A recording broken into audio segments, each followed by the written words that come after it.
Bruno Gesche was born on the 5th of November 1905 in Berlin.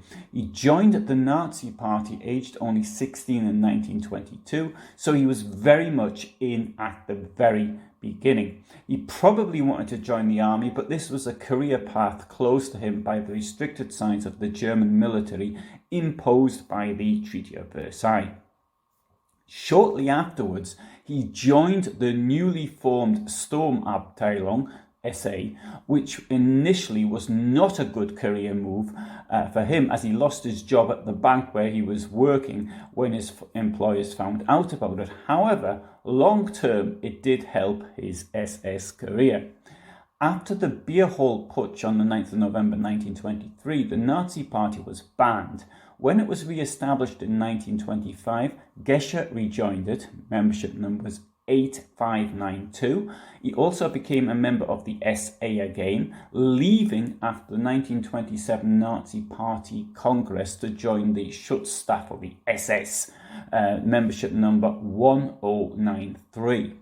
Being an early member, problems with his eyesight were overlooked, which would not have been had he joined later. Being an early member, Hitler and Gesche knew each other personally, so they went back to way back. The SS was supposed to be Hitler's bodyguard. The word SS means Schutzstaffel, that is, protection squad. However, it became a parallel organization of the SA, only more elite. For example, I've seen the words SS translated as elite guard, and that is probably a better translation. On the 29th of February 1932, Himmler suggested to Hitler that he needed permanent bodyguards. Hitler had set Dietrich draw up a short list of 12, and Gesche was one of the 8 SS men that Hitler selected for his closest bodyguard, which was called the Führerbegleitkommando. That is to say, the unit which accompanies the Führer, which I'm going to term the escort unit. Now, it's strange because then Gesche and Himmler seem to have got on quite well, but that wasn't to be always the case, as we shall see. In June 1934, Gesche was promoted to the post of commander of the escort unit, and that's a role he held almost continually until December 1944, although there was an interruption of 6 months or so in 1942.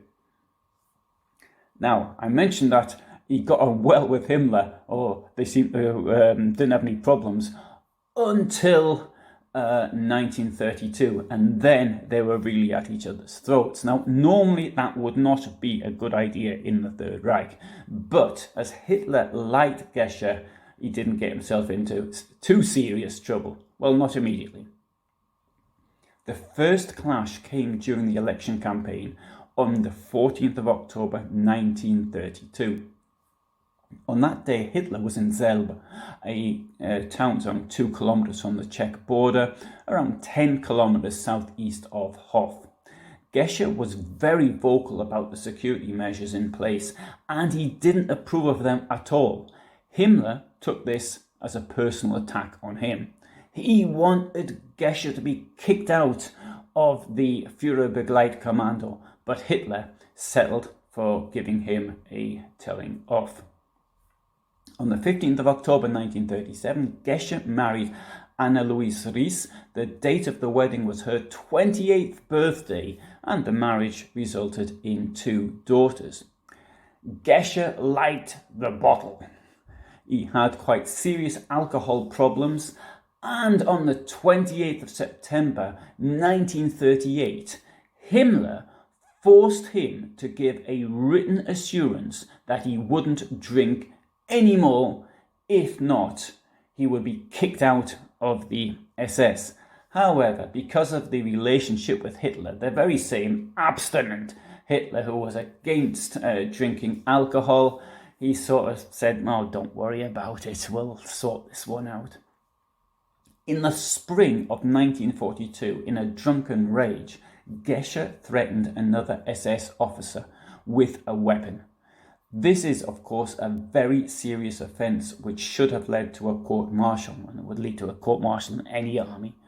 Presumably, Hitler was unable to intervene. When Himmler found out, he had him transferred from the escort unit to the Eastern Front. He was posted to the 5th SS Panzer Division Viking, which was then in southern Russia. In October 1942, he was wounded and had to be transferred home. It is worth pointing out, of course, that by then, Gesche was 36 years old, 37 by the time he got back, and he had no military experience whatsoever and had never done an army officer's course. But nonetheless, he seems to have acquitted himself very well. When Hitler found out that he was back in Germany, he requested that he return to the escort unit, where he was reappointed commander. In December 1944, there was another alcohol-related incident that was so serious that Gesche was demoted by 11 ranks from SS Obersturmbannführer, which is approximately equivalent to that of a lieutenant colonel, to SS Unterscharführer, approximately equivalent to that of corporal. Himmler also had him report to the Dirlewanger Brigade, which is an SS punishment unit where Himmler had sent other SS leaders who had displeased him. Now, earlier that year in Warsaw, fighting against ill-armed and to a certain extent disorganized Polish partisans, the brigade had suffered a casualty rate of 315%. This, I think, is more due to its total ineptitude as a military unit, being made up more of criminals than soldiers. But all the same, it's a very high casualty rate. At the beginning of 1944, the unit was on the Oder front. Once more, Hitler intervened, and understandably so, because he didn't want any members of his bodyguard being captured by the Soviets on the Eastern Front, and possibly then talking about his secrets. So, alternatively, he was just trying to save a friend. Anyway, so he was sent to the Italian front, where he joined the 16th SS Panzer Grenadier Division. At the end of the war, Gesche was taken prisoner by the Americans. The author, John Toland, made numerous attempts to interview. After many years, Gesche agreed, but on condition that he was asked nothing about Himmler, Bormann, the Night of the Long Knives, or anything to do with his military service. He was only prepared to talk about Hitler as a private man, and such as what he had to say is very illuminating. I suspect he didn't want to talk about the other things because he may have been involved in crimes. Now, after speaking to John Toland, Gesche also spoke to Peter Hoffmann, who has written a number of books. He's best known for his books on the German resistance, including a biography on Klaus Schenk, Graf von Stauffenberg, and he also wrote about Hitler's private protection. I'm not aware of anyone else that Gesche spoke to. Bruno Gesche died in Berlin in 1980, aged 74.